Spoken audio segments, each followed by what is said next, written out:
people in my family were artists, and it inspired me to do art too.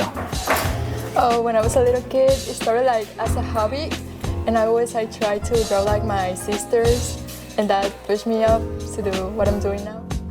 I'm at a loss for words for how skilled they are and imaginative and creative they are with their ideas. I love seeing their artworks. They both have a very unique and individual style that if I see either of their artworks anywhere, any classroom, I will know that's Gigi or that's Cinthia.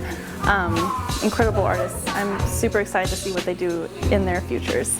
Probably like to become an illustrator and go to the Academy of Arts in San Francisco.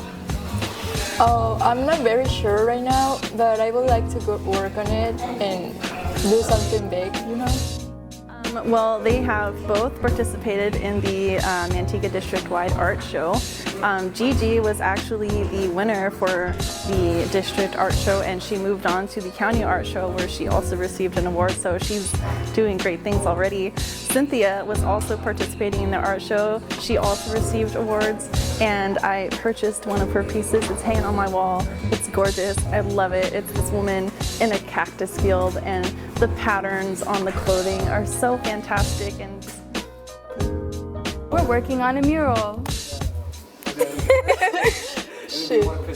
I draw a tattoo in a car, and she drew a skeleton. Yes, skull. On my side, I drew a clown with its thumbs up, and she drew a nice little rabbit. Hi, I'm Regine. Hi, I'm Cinthia. And we're the featured artists of this week.